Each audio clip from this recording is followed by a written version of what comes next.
The sun peeked over the horizon, brushing the sprawling fields of the 𝐦𝐨𝐬𝐬 sanctuary with strokes of gold. The air carried the crisp scent of dew-kissed grass and the distant hum of waking animals. Margot, a 12-year-old girl with chestnut braids and eyes like green emeralds, moved silently across the yard, her bare feet barely whispering against the earth. In her hands, she carried a bucket of water, its surface rippling with each careful step. She couldn't hear the world around her, the chirping of birds, the soft bleating of goats, or the creak of the wooden fences, but she felt it. Every vibration, every shift in the breeze, spoke to her in a language she'd learned to understand since the illness stole her hearing 2 years ago. Her grandfather, a broad-shouldered man with a face carved by years under the sun, stood on the porch of their weathered farmhouse, wiping his hands on a rag. His gray eyes scanned the sanctuary, his life's work, a haven for creatures abandoned or broken by the world. He was a stern man, not one for soft words or idle chatter, but his heart beat for the animals he sheltered. Margot was his shadow, his quiet helper, and though he rarely said it, she was the light in his hard-edged life.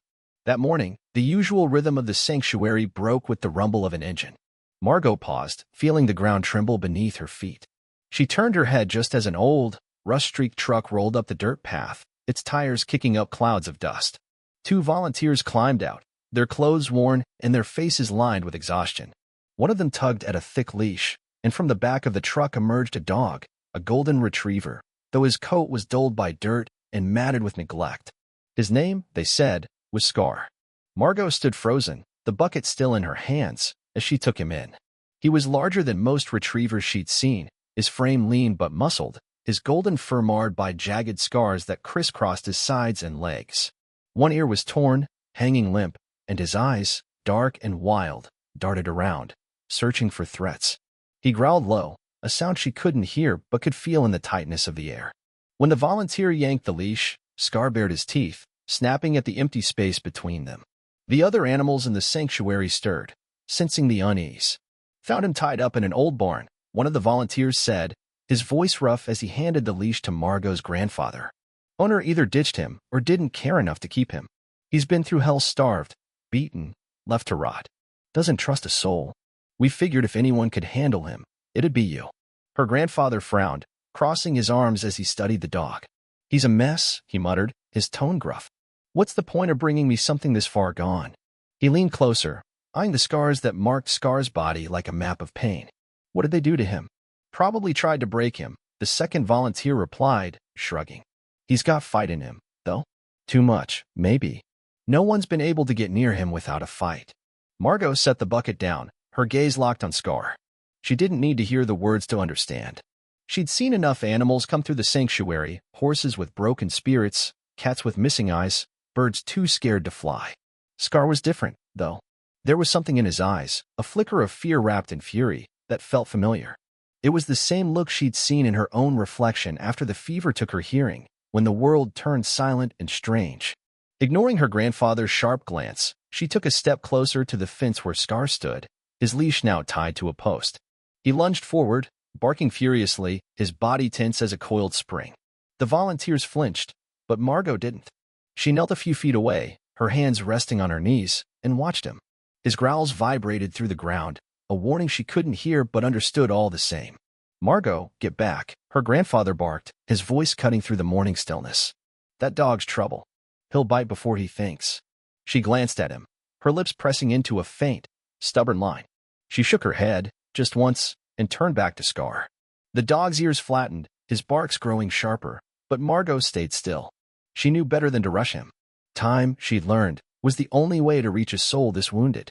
The volunteers exchanged a look. "She's got guts," one of them murmured, scratching his beard. "But that dog's a lost cause. Good luck." Her grandfather sighed, rubbing the back of his neck. "Bring him inside," he said finally, nodding toward the kennels. "If he's staying, we'll see what we can do. Seems my granddaughter's already made up her mind." As the men led 𝐥𝐤 toward the kennels, Margot followed at a distance, her eyes never leaving him. He fought the leash every step, his paws digging into the dirt. But when he twisted his head and met her gaze, something shifted. His growls softened, just for a moment, and Margot felt a tug in her chest, a quiet promise that this broken dog and her silent world were about to change each other forever. 2. The kennels of 𝐦𝐤𝐬𝐬's sanctuary smelled of hay and pine, a faint musk of animals mingling with the morning breeze that slipped through the cracked wooden walls.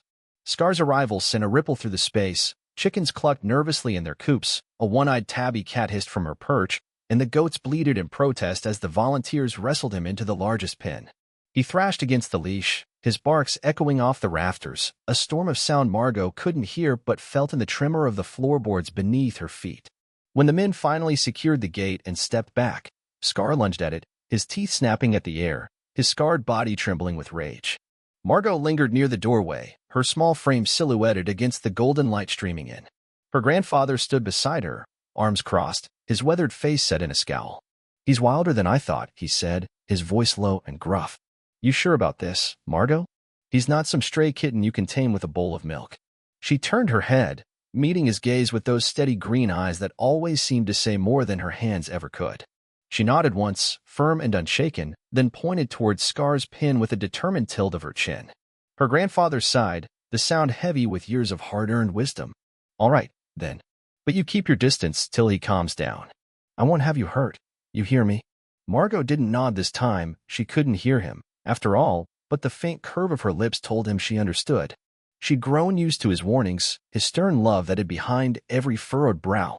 As he turned to check on the other animals, Margot slipped closer to 𝐤𝐤𝐤's pin, her bare feet silent against the straw-strewn floor. 𝐤𝐤𝐤 paced and sighed, his paws leaving shallow grooves in the dirt. His growls had softened into a low, rumbling warning, but his ears stayed pinned back, his eyes darting between Margot and the shadows. She stopped a few feet from the gate, crouching down to his level, and simply watched. She didn't reach out, didn't try to coax him. She just sat there, her presence steady as the earth beneath her, letting him feel her there. Minutes stretched into an hour. The sanctuary settled into its usual hum, goats chewing hay, a rooster crowing in the distance, but 𝐤𝐤𝐤 didn't relent. He barked again, sharp and fierce, when a volunteer passed too close with a sack of feed. Margot didn't flinch. She'd seen this before, the fear dressed up as anger, the wounds that ran deeper than the scars on his skin. She knew what it was to feel trapped in a world that didn't make sense anymore.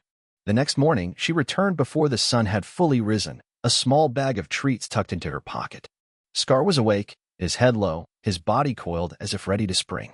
When she stepped into the kennel, he growled, baring his teeth, but Margot didn't hesitate. She sat cross-legged a safe distance from the gate, pulled out a piece of dried meat, and held it up between her fingers. His nose twitched, his dark eyes narrowing, but he didn't move. She waited. The treat rested in her open palm, an offering without force. 𝐤𝐤𝐤's growls faded into silence, his ears flickering forward just slightly. Then, with a wary step, he edged closer, his body low to the ground. Margot kept still, her breath steady, her eyes locked on his. When he snatched the treat and retreated, she smiled, a small, quiet victory. Days turned into a routine. Each morning, Margot brought water and food, sitting by 𝐤𝐤𝐤's pin while he ate. She didn't push him, didn't crowd him. She learned from the horses and cats at the sanctuary that trust couldn't be demanded, it had to be earned, one patient moment at a time. 𝐤𝐤𝐤's growls grew less frequent, his pacing less frantic. By the end of the first week, he stopped barking when she approached, watching her instead with a mix of caution and curiosity. One afternoon, as the sun dipped low and painted the kennels in shades of amber, Margot decided to try something new. She opened the gate, just a crack, and stepped back, her hands raised in a gesture of peace. 𝐤𝐤𝐤 froze, his muscles tensing, but he didn't lunge. She knelt again, her palms upturned, and waited. The air hung heavy between them, thick with unspoken questions. Then, slowly, 𝐤𝐤𝐤 took a step forward. His torn ear twitched, his tail low but still. Another step, then another, until he stood just beyond her reach. Margot's heart thudded in her chest, not from fear but from something deeper, a spark of connection she hadn't felt since the silence took over her world. She stretched out her hand, slow and careful, her fingers trembling slightly. 𝐤𝐤𝐤 sniffed the air, his nose inches from her skin.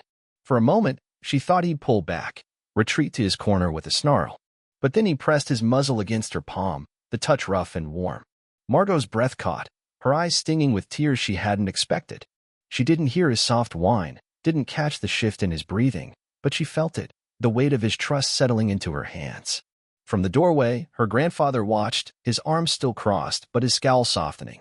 "Well, I'll be damned," he muttered, shaking his head. "That dog's got no business trusting anyone. But here we are." He stepped closer, his boots scuffing the floor. You've got a gift, Margot. Don't know how you do it, but you've got it.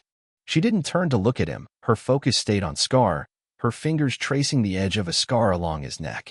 The dog's eyes met hers, dark and deep, and in them she saw a mirror of her own quiet strength. He didn't need her to hear him, just like she didn't need to speak. They understood each other in the spaces between, in the stillness that held them both. That night, as the stars blinked awake over the sanctuary, Margot lay in her small bed, her mind buzzing with something new. Scar wasn't just a dog to her. He was a voice she'd lost, a piece of herself she hadn't known was missing. And as she drifted to sleep, she felt a promise take root. She'd given the home he'd never had, just as he was starting to give her something to hold onto again. The days at 𝐦𝐤𝐬𝐤 began to weave a new pattern around Margot and Scar. The mornings greeted them with a quiet rhythm, roosters crowing, the soft bleating of goats, the rustle of leaves in the wind, all vibrations Margot felt through the soles of her feet as she crossed the yard. Scar's pen became her first stop each day, a bucket of water in one hand and a small sack of kibble in the other. What had started as cautious visits turned into something more, a bond growing stronger with every sunrise. Scar wasn't the snarling storm he'd been when he arrived. His growls had faded into grumbles, his pacing into a slow, watchful stride. He'd wait for Margot now, his torn ear twitching as she approached, his dark eyes tracking her every move. She'd sit by his pen, her hands moving in gentle gestures, palm up for calm, a slow wave for hello, teaching him a language they could share.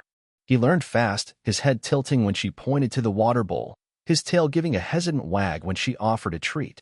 It wasn't obedience, not yet, but a willingness to listen, to meet her halfway. Her grandfather noticed the change, though he didn't say much at first. He'd linger near the kennels, pretending to fix a loose hinge or check the feed bins, his gray eyes stealing glances at the pair.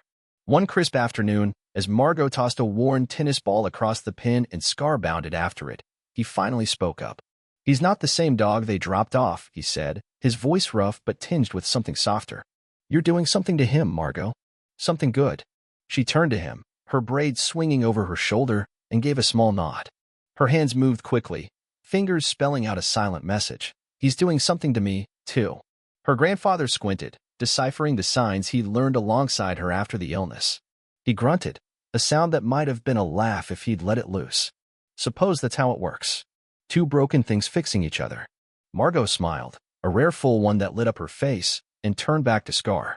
The dog dropped the ball at her feet, his tail wagging now, not wildly, but enough to show he trusted her with this small game. She picked it up and tossed it again, watching as he leaped, his scarred legs stretching with a grace she hadn't seen before. He wasn't just surviving anymore. He was starting to live. As the weeks passed, Scar became her shadow. She'd let him out of the pen each morning, the gate creaking as he stepped into the yard, his nose sniffing the air. He'd follow her through the sanctuary, past the horse paddock, where the old mare snorted a greeting, past the chicken coop, where the hens clucked in mild alarm. He didn't stray far, always keeping her in sight, as if she were his anchor in the strange, noisy world he couldn't fully trust. One evening, as the sun sank low and painted the sky in streaks of orange and pink, Margot sat on an old stump near the kennels, a sketchbook balanced on her knees. Scar sprawled beside her, his head resting on his paws, his breathing slow and steady.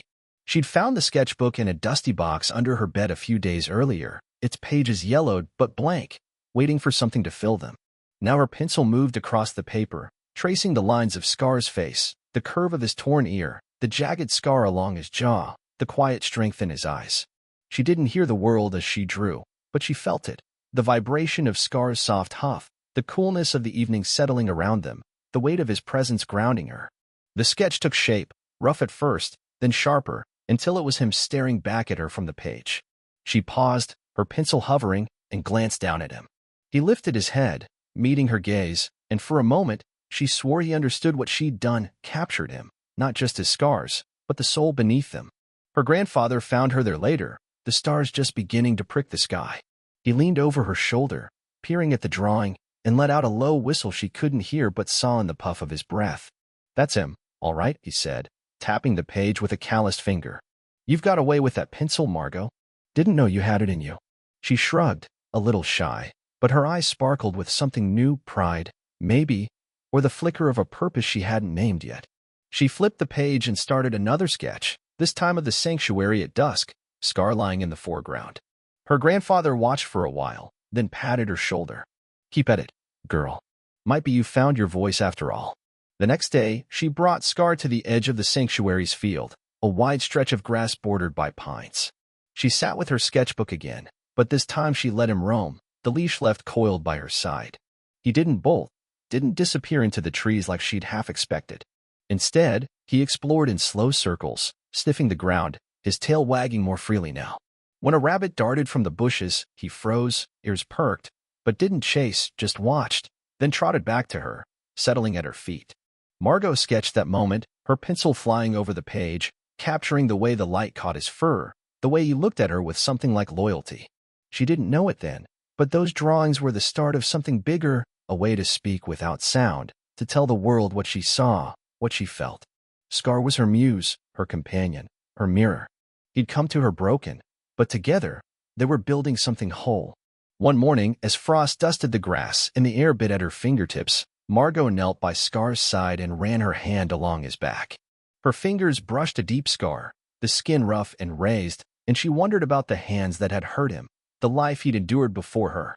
He didn't flinch at her touch anymore, just leaned into it, his warmth seeping into her palm. She pressed her forehead to his, closing her eyes, and felt a quiet vow settle between them. They'd protect each other, no matter what came next. Her grandfather saw it all from the porch, his arms crossed as always, but his gaze softer than usual. "You've got a friend there, Margot," he said, his voice carrying across the yard. "A damn good one." She didn't hear him, but she felt the truth of it in the steady beat of 𝐤𝐤's heart against her own. They weren't just surviving anymore. They were growing, together, into something stronger than either had been alone. Winter crept into the 𝐦𝐨𝐬𝐬 sanctuary with a bite, the air sharp and cold, the fields cloaked in a thin layer of frost that crunched underfoot. Margot's breath puffed out in small clouds as she moved through her evening chores, her hands numb but steady as she hauled a bucket of water to the kennels. 𝐤𝐤 trailed behind her, his golden fur dusted with frost, his torn ear twitching at the faint sounds of the night, sounds she couldn't hear but knew he sensed. The sanctuary felt quieter than usual, the animals hunkered down against the chill, the wind carrying a stillness that settled deep into her bones. Her grandfather had left that afternoon for town, a rare trip to sell some of the sanctuary's surplus feed and pick up supplies. Back by midnight, he'd signed to her, his hands stiff but clear, his gray eyes stern as he climbed into the old truck. Margot had nodded, waving as the engine sputtered to life and the truck rattled down the dirt path. She wasn't afraid to be alone. She'd grown up in this place, knew its every corner. But tonight, something felt off, a prickle at the back of her neck she couldn't shake. She locked the kennels and headed to the farmhouse, 𝐤𝐤 at her heels. The house was small and weathered, its wooden walls creaking under the wind's push. But it was home. She lit the oil lamp on the kitchen table, its warm glow spilling across the room, and settled onto a chair with her sketchbook. 𝐤𝐤 curled up beside her, his head resting on her feet, his steady breathing a comfort she'd come to rely on. She sketched him again, her pencil tracing the curve of his muzzle, the scars that told his story. The world outside faded as she lost herself in the lines, the silence of her deafness wrapping around her like a blanket. She didn't hear the footsteps on the porch. She didn't catch the low murmur of voices or the scrape of boots against wood. But 𝐤𝐤 did. His head snapped up, ears perked, a growl rumbling deep in his throat. Margot felt it, the vibration through the floor, the sudden tension in his body, and her pencil stilled. She glanced at him, her brows knitting together, then followed his gaze to the window. The curtains were drawn, but a shadow flickered across them, quick and sharp. Her heart thudded, a cold sweat prickling her skin. She set the sketchbook down and stood, her movements slow, deliberate. 𝐤𝐤 rose with her, his growl growing louder, his hackles rising along his scarred back. She couldn't hear the danger, but she trusted him. He'd never reacted like this, not since those early days when he'd snarled at the world. She edged toward the window, her hand trembling as she pulled the curtain aside just enough to peek out. Two figures stood on the porch, their silhouettes hulking against the dim light of the moon. One held a crowbar, its metal glinting faintly. The other gripped a sack, his head turning as if scanning the yard. Margot's breath caught, her mind racing. She didn't know who they were, thieves, maybe, drawn by the sanctuary's isolation, but she knew they weren't here for anything good. Before she could move, the door rattled, a hard thud shaking the frame. 𝐤𝐤 lunged forward, barking furiously, his teeth bared as he planted himself between Margot and the entrance. She stumbled back, her hands fumbling for anything to defend herself. The door burst open with a splintering crack, and the two men stormed in, their faces shadowed under worn caps, their eyes glinting with greed. "Check the place," one growled, his voice a rumble she couldn't hear but saw in the twist of his lips. "Old man's gone. Just the kid." The other smirked, stepping toward her, the crowbar swinging lazily in his hand. "Easy pickings. Let's make this quick." Margot's chest tightened, panic clawing at her throat. She couldn't scream, couldn't call for help. Her voice was locked in silence, her world too quiet to fight back. But 𝐤𝐤 wasn't silent. He launched himself at the first man, a blur of gold and fury, his jaws clamping onto the arm holding the sack. The man yelped, staggering back, the sack dropping to the floor with a thud. "Get it off me," he shouted, swinging wildly as 𝐤𝐤 held on, growling through clenched teeth. The second man spun toward them, raising the crowbar, but Margot moved faster. She grabbed a heavy iron skillet from the stove and swung it with all her strength, catching him across the shoulder. He grunted, the crowbar clattering to the ground, and stumbled back, clutching his arm. 𝐤𝐤 released the first man and turned on the second, his bark sharp and relentless as he snapped at his legs. The man cursed, kicking out, but 𝐤𝐤 dodged, his scarred body moving with a speed Margot hadn't seen before. Blood streaked his fur, a shallow cut from the struggle, but he didn't falter. He drove the men back, step by step, until they were scrambling for the door, their bravado crumbling under his fury. "Damn mutt," one spat as they retreated, tripping over the porch steps. "This ain't worth it."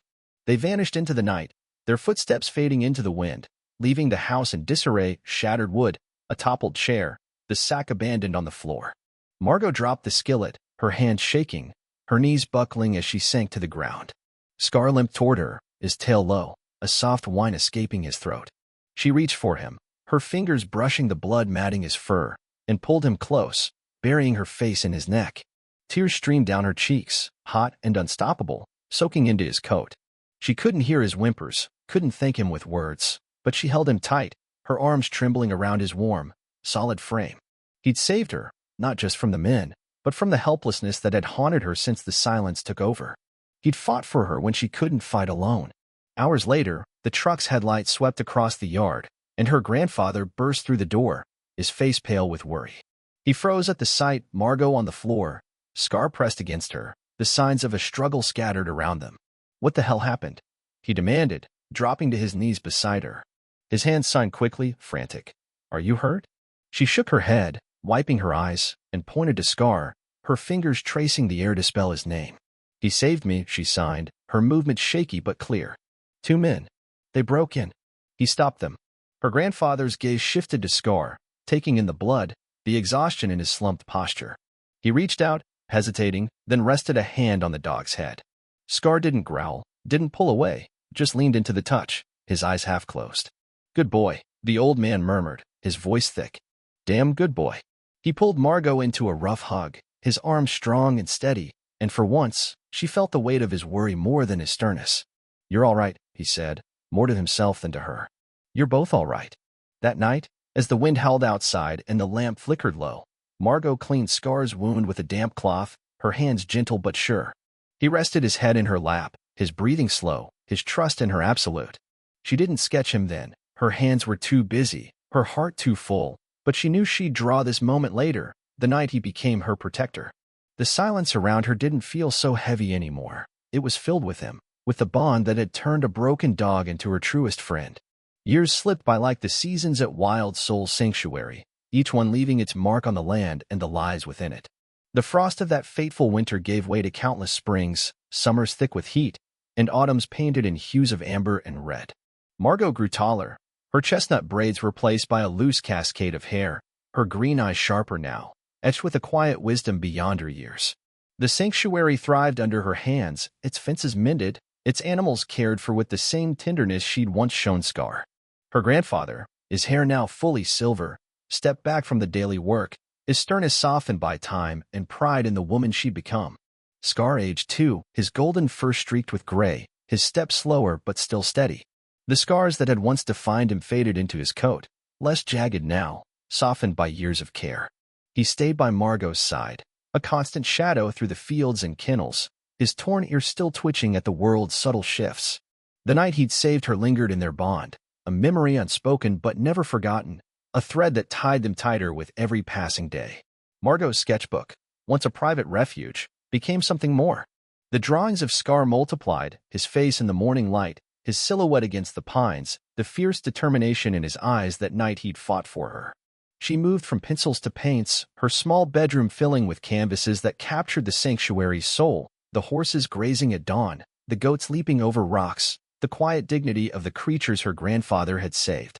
But 𝐥𝐤 was always there, in every brushstroke, every shade of gold and shadow. He was her muse, her voice when words couldn't reach her. One summer, when she was 19, a visitor came to the sanctuary, a woman with a sharp suit and a clipboard, her eyes scanning the place with curiosity. She'd heard of Margot's paintings, seen one at a local fair where her grandfather had proudly displayed it. "You've got talent," the woman signed, her hands quick and precise, a skill she learned for her deaf niece. "These could sell, really sell. Ever thought of sharing them?" Margot hesitated, her fingers tracing the edge of a canvas where 𝐥𝐤 sprawled across the foreground. She'd never imagined her art beyond these walls, beyond the sanctuary's quiet embrace. But her grandfather, leaning on his cane nearby, nodded firmly. "Show 'em what you've got, girl," he said, his voice rough but warm. "Let the world see." So she did. The paintings found homes, first in the town, then farther afield, carried by word of mouth and the woman's connections. Galleries called, small ones at first, then larger, their walls soon lined with Margot's work. Critics praised her raw, silent emotion, the way her colors spoke where sound couldn't. She didn't hear the applause, didn't read the reviews, but she felt the ripple of it in the letters that arrived, the hands that signed their thanks at exhibitions. And always, 𝐥𝐤 was there, lying at her feet as she painted, his presence fueling every stroke. She could have left the sanctuary, moved to a city where her art might have grown louder, brighter. But she stayed. The land, the animals, her grandfather, they were her roots, and 𝐥𝐤 was her heart. She turned the farmhouse's front room into a studio, its windows flung wide to let in the light, and taught the town's children when they came, wide-eyed and eager. She showed them how to hold a brush, how to see the world through line and color, how to love the creatures that shared it. Her hands moved with the same patience she'd once given 𝐥𝐤, guiding them as he'd guided her. One evening, as the sun dipped low and the sky burned orange, Margot sat on the porch with 𝐥𝐤 at her side. He was old now, his muzzle white, his breathing heavier than it used to be. She ran her fingers through his fur, tracing the scars she knew by heart, and felt a pang of something bittersweet. He'd slowed down, his days of bounding after rabbits long past, but his eyes still held that spark, the same one she'd seen when he'd leapt to her defense all those years ago. She pulled a canvas closer, one she'd been working on for weeks. It was them, her younger self, small and scared, clutching 𝐥𝐤 as he stood between her and the shadows of that night. The colors were vivid, the memory sharp, but there was peace in it now, a strength that glowed through the paint. She signed it with her initials, a quiet mark of who they'd been, who they'd become. Her grandfather joined her, easing into a chair with a groan. He studied the painting, his lips twitching into a rare smile. "That's the truth of it," he said, his voice softer than she'd ever known it. "You and that dog, you saved each other." He paused, his hand resting on her shoulder. "I'm proud of you, Margot. Always have been." She turned to him, her eyes glistening, and signed a quick thank you. Then she leaned against 𝐥𝐤, her head resting on his, feeling the warmth of his slowing breath. He didn't move, just sighed, a sound she couldn't hear but knew in the rise and fall of his chest. Years later, when 𝐥𝐤's time came, he went quietly, curled up beside her on the porch as the stars blinked awake. She held him through it, her tears falling into his fur, her hands trembling as she stroked his face one last time. The sanctuary felt emptier without him, the fields too still, but his presence lingered, in the paintings that lined her walls, in the stories the townsfolk told, in the way she moved through the world. Margot grew older, her hair streaked with silver like her grandfather's, her hands still steady with a brush. She became a name beyond the sanctuary, a painter whose work hung in homes and galleries across the country, each piece a window into the silent strength she'd found with 𝐥𝐤. The children she'd taught carried her lessons forward, some becoming artists themselves, their own hands signing her name with reverence. The sanctuary prospered, a haven not just for animals but for anyone who needed it, a place of healing, of hope. Margot never spoke, never heard the praise that followed her, but she didn't need to. Her art, her life, her bond with 𝐥𝐤, they spoke for her, a legacy woven into every canvas, every rescued soul that found a home under her care. One quiet night, as she sat in her studio with a fresh canvas before her, Margot painted him again. 𝐥𝐤, young and fierce, his eyes alight with the fire that had saved her. She smiled through the tears, her brush steady, and knew he was still with her, her protector, her friend, her inspiration. The world might never hear her voice, but through him, through her art, it would always feel her heart.